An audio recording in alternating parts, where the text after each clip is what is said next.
রাষ্ট্রীয়ভাবে যেগুলো পালন করা হয় সব কি বৈধ? না। সব কি অবৈধ? না। সব বৈধ না, সব অবৈধ না। এজন্য মুসলমানের জন্য মুসলমানের একটা ইতিহাস আছে না নাই? আছে। মুসলমানের সংস্কৃতি আছে না নাই? আছে। মুসলমানের উৎসব আছে না নাই? আছে। আলহামদুলিল্লাহ। মুসলমানের সংস্কৃতি রয়েছে, মুসলমানের উৎসব রয়েছে, মুসলমানের ইতিহাস রয়েছে।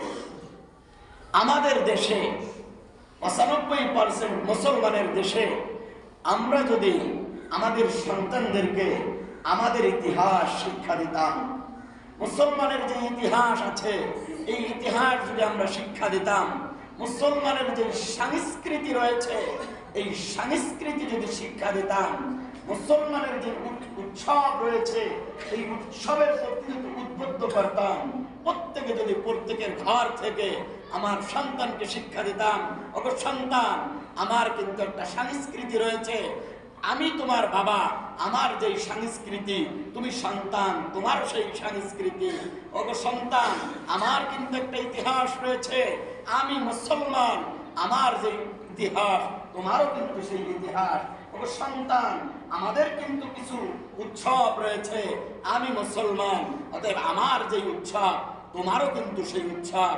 আমাদের সন্তানেরা তাহলে মুসলমানের উৎসব শিখত, মুসলমানের সংস্কৃতি কোনটা সেইটা জানতো, মুসলমানের ইতিহাস জানতো। আর এটা জানার মাধ্যমে কি ফায়দা হতো? ফায়দা হতো যখন মুসলমানের সামনে বিজাতির ইতিহাস তুলে ধরত, তখন মুসলমান ওটাকে কর্ণপাত করত না এবং ওটা কান লাগিয়ে শ্রবণ করত না। যখন মুসলমানের সন্তানের কাছে রাষ্ট্রীয়ভাবে হোক বা রাষ্ট্রীয় অন্য কোনোভাবে বা আন্তর্জাতিকভাবে হোক, যে কোনো পদ্ধতিতে যদি আমার সন্তানের সামনে যদি বিদেশি কোনো সংস্কৃতি তুলে ধরত, যদি কোনো কুসংস্কৃতি তুলে ধরত, কুফরি সংস্কৃতি তুলে ধরত, আমি আর আপনি যদি আপনার সন্তানকে শিক্ষা দিতাম আমার সংস্কৃতি রয়েছে, তখন আমার আপনার সন্তান কিন্তু ওই বিদেশি কুফরি সংস্কৃতি শিখতো না। কথা বলেন ঠিক কিনা? যখন বিদেশ থেকে আমদানি উৎসব আমার দেশে আমদানি করা হতো, আমার সন্তান যদি জানতো এটা আমার উৎসব নয়, এটা আমার বাবার উৎসব নয়, এটা আমার বাবার ইতিহাসের মধ্যে নয়, এটা আমার বাবার সংস্কৃতির মধ্যেও নাই, তখন কিন্তু আমার এবং আপনার সন্তান ওই উৎসবে অংশগ্রহণ করতো না। কিন্তু এই ইতিহাস না জানার কারণে, ইতিহাস শিক্ষা না থাকার কারণে আমার আপনার সন্তানকে শয়তান ধোঁকা দিয়ে আর শয়তানের দোসররা, ইহুদি খ্রিস্টানের এজেন্ট, ইহুদি খ্রিস্টানের দালালেরা, তারা তাদের সংস্কৃতি শিক্ষা দিয়ে, ইহুদি সংস্কৃতি শিক্ষা দিয়ে, কুফরি সংস্কৃতি শিক্ষা দিয়ে, পশ্চিমাদের সংস্কৃতি শিক্ষা দিয়ে এই সংস্কৃতির সাথে আমার আপনার সন্তানকে এমন ভাবে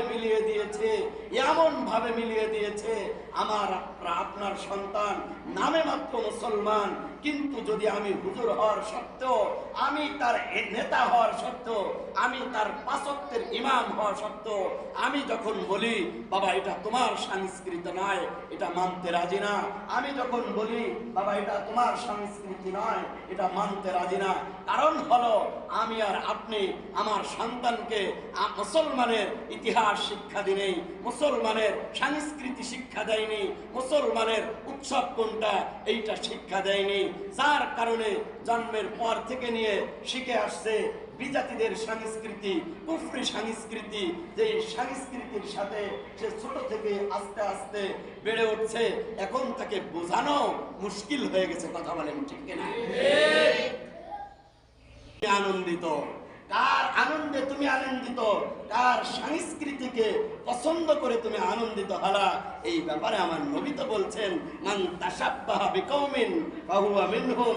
তুমি যে রোমান পত্তলিকদের বাতানো যে সংস্কৃতি রয়েছে, এখানে তুমি শিরক করলা না, ঠিক আছে, কিন্তু তুমি যে এটাকে পালন করে আনন্দ উৎফুল্ল করতেছ, এটা তো তাদের সাথে মুসাবাহ হয়ে যাচ্ছে, তাদের সাথে তোমার একটা সামঞ্জস্যতা হয়ে যাচ্ছে, তাদের সাথে তোমার একটা সাদৃশ্য হয়ে যাচ্ছে।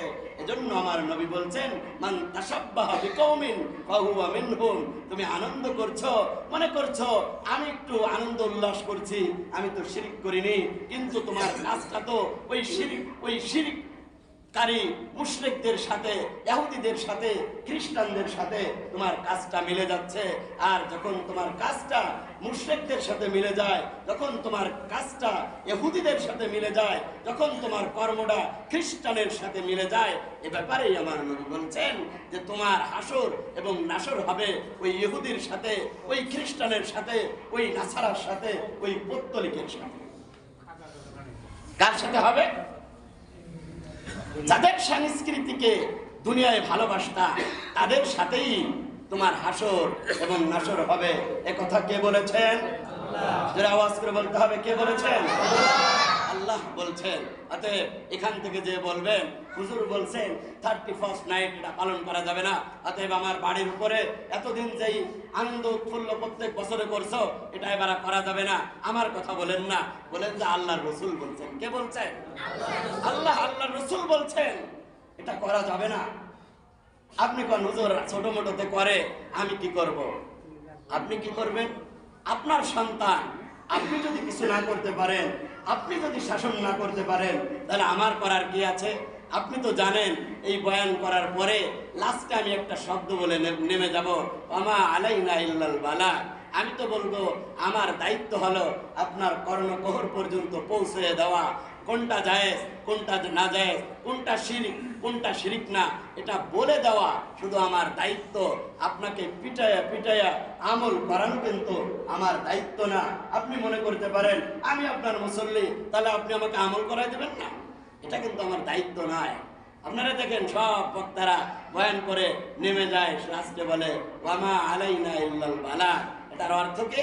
অর্থ হচ্ছে আমার দায়িত্ব উপরওয়ালার কাছ থেকে, আমার দায়িত্ব হলো তোমার কান পর্যন্ত পৌঁছে দেওয়া, কোনটা জায়েজ, কোনটা না জায়েজ, কোনটা শিরক, কোনটা শিরক না, কোনটা করতে হবে, কোনটা ছাড়তে হবে, এটা তোমাকে তোমার কান পর্যন্ত পৌঁছিয়ে দেওয়া, এটা হচ্ছে আমার দায়িত্ব। অতএব মানা এটা আপনাদের কাজ, বলা এটা আমার দায়িত্ব। কথা বলেন ঠিক কিনা? এজন্য আজ থেকে আমরা এখান থেকে যাওয়ার পরে সকলেই শপথ করব পিছনে যা করছি। তো আপনি বলবেন হুজুর পিছনে তো এমন কোনো বছর নাই যেই বছর 31st নাইট পালন করে নাই, পিছনের কি অবস্থা হবে? ও দোস্ত আমি আপনাকে বলি এমন সাহাবীরা ছিলেন 40 বছর, 30 বছর, 20 বছর, 25 বছর ইসলামের বিরোধিতা করছে, নবী আলাইহিস সালাতু ওয়াস সালামের বিরুদ্ধে ষড়যন্ত্র করছে, কিন্তু যখন পড়েছে লা ইলাহা ইল্লাল্লাহ মুহাম্মাদুর রাসূলুল্লাহ, ইসলাম যখন গ্রহণ করছে, কালিমা যখন পড়ে নিয়েছে, এরপরে আপনি তো 40 বছর 30 বছর নামাজ পড়তেছি, হজ করতেছি, যাকাত দিচ্ছি, এমন সাহাবীরা আছে যারা কিন্তু এত সময়ও পাননি, কালিমা পড়ার পরে 5 বছর পরে মৃত্যুবরণ করছে, 5 মাস পরে মৃত্যুবরণ করছেন, 6 মাস পরে মৃত্যুবরণ করছেন।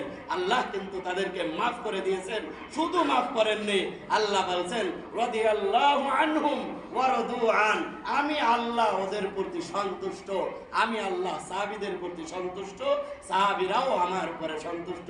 অতএব তওবা করেন, ইস্তিগফার করেন, পিছনে যা করছেন ক্ষমা করার মালিক কে? আল্লাহ। আওয়াজ করে বলেন ক্ষমা করার মালিক কে? আল্লাহ। আল্লাহ পাক রব্বুল আলামিন আপনাকে ক্ষমা করে দিবেন। আত-তাইবু মিনাজ যামবি কামান লা যামবা লা। আপনি তওবা করেন, করার মতো এই আমাদের দেশে একটা তওবা রয়েছে, এই তুমি এটা করতেছো কেন? তওবা আর করব না। এটা কি তওবা? না। এটা কি তওবা? না। সবাই বলেন এটা কি তওবা? না। তওবা এটা কি তওবা? না। তওবা কাকে বলে? যে অন্যায় আমি করেছি ওটাকে তৎক্ষণাৎ ছেড়ে দিতে হবে, সামনে করব না এই অঙ্গীকার করতে হবে, করেছি গুনাহ হয়েছে এজন্য অনুতপ্ত হতে হবে, এটার নাম হচ্ছে তওবা। আমি শিরকি সংস্কৃতির ভিতরে জড়িত ছিলাম, পিছনে অনেকবার শিরক করেছি, আমি আল্লাহর কাছে তওবা করে নতুন করে কালিমা পড়বো। আর এই কালিমা পড়ার জন্য আমার কাছে আসতে হবে না, মাওলানা সৈয়দ শফিকুর রহমান সাহেবের কাছে যাইতে হবে না, আব্দুল মালিক সাহেবের কাছে যাইতে হবে না, কারো কাছে যেতে হবে না। আপনি তওবা করে ইস্তিগফার করে আল্লাহ পাক রব্বুল আলামিনের কুদরতি পায়ে নিজের কপালটা ঠেকিয়ে দিয়ে 2 রাকাত নামাজ পড়ে আল্লাহর কাছে তওবা করেন, আল্লাহ যা করেছি ভুল করেছি, সামনে আর করব না, যা করেছি মাফ করে দাও। আপনি তওবা করেন, মাফ করে দিবেন কে? আল্লাহ। আর করে বলেন, মাফ করে দিবেন কে? আল্লাহ। আল্লাহ পাক রব্বুল আলামিন আমাকে আপনাকে মাফ করে দিবেন। এজন্য সকলে শিরকি সংস্কৃতি থেকে একদম বেরিয়ে আসতে হবে। এখানে যারা আছি আমরা কি একটু ওয়াদা দিতে পারি যে আগামী যে 31শে ডিসেম্বর আসছে 31st নাইটে কোনো উৎসব আমি যাব না, এবং কোনো উৎসবে আমি টাকা দিয়ে অংশগ্রহণ করব না, এবং আমার সাধ্য অনুযায়ী আমি এটার বিরোধিতা করব। আপনি যদি এটার বিরোধিতা করেন আপনি নবীর পক্ষে কথা বললেন, আপনি যদি বিরোধিতা করেন আপনি আল্লাহর পক্ষে কথা বললেন, আপনি যদি এটার বিরোধিতা করেন আপনি ইসলামের পক্ষে কথা বললেন, আপনি যদি এটার বিরোধিতা করেন আপনি কোরআনের পক্ষে কথা বললেন, আপনি ইহুদ খ্রিস্টান নাস্তিকদের বিপক্ষে কথা বললেন।